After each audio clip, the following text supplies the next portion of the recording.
You going? Going to Baguio. Going to Baguio. Hey people! Annyeonghaseyo!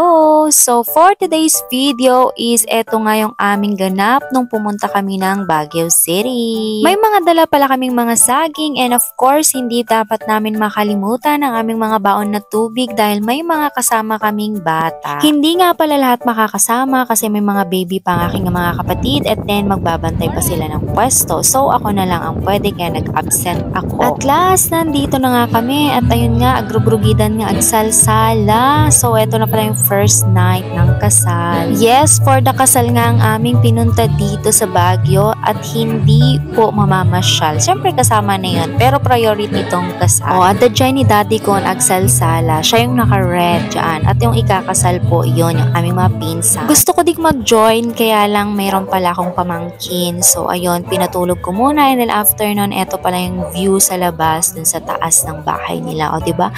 Baguio na Baguio talaga, Baguio feels talaga. Nakitang-kita mo yung maraming ilaw. Para sa mga taga rito, syempre normal na lang sa kanila to. Pero para sa ating galing sa ibang lugar, parang ang ganda-ganda niya, na-appreciate mo. At eto naman pagka umaga. Good morning po sa ating lahat, people.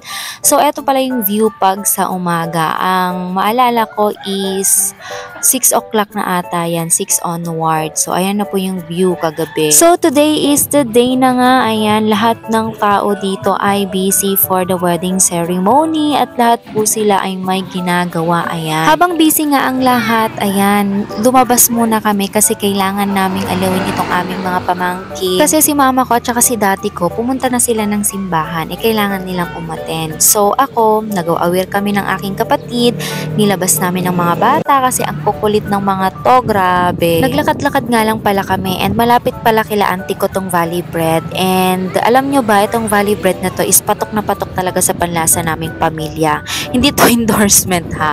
Pero sobrang sarap kasi talaga ng Valley Bread. Lahat ng klase ng tinapay nila ay gustong gusto namin. And kapag pupunta kami ng Baguio, hindi pwedeng wala kaming maiuwing Valley Bread. Dahil sobrang kulit ng mga bata, ayun, napagdesisyonan namin ng aking kapatid na wag na kaming pumunta ng simbahan kasi baka manggulo lang yung mga bata. So ayun, napagdesisyonan namin din na pumunta na lang muna kami ng Stone Kingdom. Ito pala yun, kaya pala nila ako sinama para may mag-aware. Akala ko pa naman mag-e-enjoy ako sa kasal. Anyways, tanggap ko naman na nung biyahe pa lang namin, tanggap ko na for the titang ina ang role natin dito sa Baguio. Hindi tayo mag-e-enjoy, kundi ang bata ang mag-e-enjoy. Alam mo yung feeling na bungad pa lang pagod ka nakakahabol. Tapos pataas pa sila ng pataas, pupunta sila sa taas. O di syempre kailangan nating habulin. Biglaan nga pala ito at wala sa plano na pupunta kami dito. Naisipan lang namin ng aking kapatid para sa mga batang ito. Wala rin pala akong mga pictures dito during that time kasi nga naman puro video ang person, and aside from that wala rin magpipicture sa akin. Nakakaya namang magpa-picture sa mga tao. And yun na nga, pabalik-balik din naman tayo dito. Marami pang time. Pagbigyan muna natin ang moment ng mga bata. We're here. Mama, we're here. Mama, we're here. Paul, you walk properly. Yan. That's stairs. Gulo-gulo tabok mo. Oh, be careful, Matda. Don't run. Ayan, tag-isa pala kami ng aking ate ng banta, yung kanyang anak at tapos aking pamangkin. So ayan, pinag-ice cream muna namin sila. Syempre kasama din tayo doon para naman matry nila kasi iniiyakan nila. And then after namin mag-ice cream, uuwi na kami. Pero alam niyo bang pagod na ako dyan, kakahabol sa kanila. Nung nasatisfied na nga ang mga bata, napagdesisyonan namin na bumalik na kami kasi baka tapos na yung kasal. So nandito na nga kami sa may taxi lane, naghihintay na nga kami dito ng masasakyan, nakapila na din kami. So pagod na nga tong isa, tapos yung isa naman agmangmangit, na di na satisfied siguro. Ay, ni Warren, nagsangsangit. Aray ko. Mangit ni Warren. Pati na pagustuhan. After nga ng kasal, pumunta naman kami sa ibang bahay, sa kapatid ng aking daddy. Doon naman kami nagpalipas ng gabi. And then, kinabukasan, ayun, pauwi na nga kami. Pero bago kami umuwi, dumaan muna kami ng strawberry farm. Kasi may strawberry farm pala yung aking auntie dito. So, pumunta kami dito para mag-strawberry picking para ulit sa mga bata. Hindi para sa atin. You pick only the red one, ah? This one. I don't know the big one. The big one? Yeah. Yes. Ang swerte talaga ng mga bata, no? Diba? Na laging napagbibigyan. Sana all. Syempre, hindi pa dyan nagtatapos. Sinulit-sulit na namin. Kaya pinunta namin sila sa may Burnham Park. Dito sa may bisikleta. Apo kaya da ka matag-bike.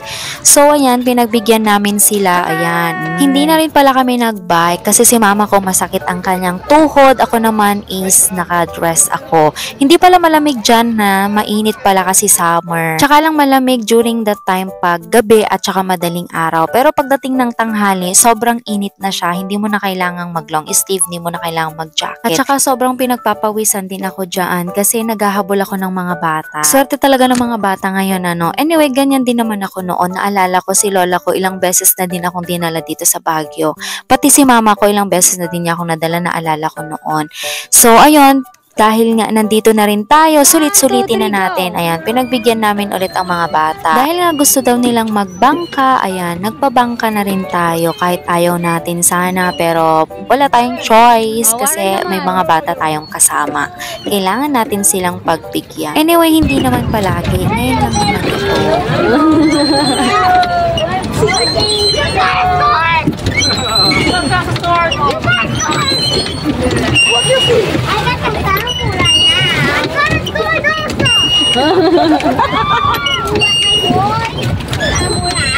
Iba na talagang mga bata ngayon, ano, English na sila kung magsalita, English na rin sila kung makipag-usap. Madalas nagugulat na lang kami sa mga sinasabi nila. Down the tree, very, very, very, very, like it was a tree. Ah?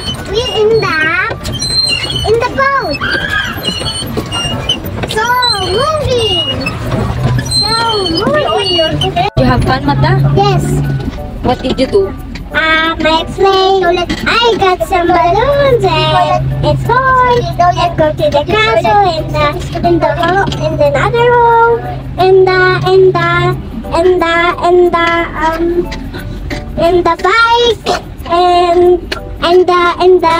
the boat.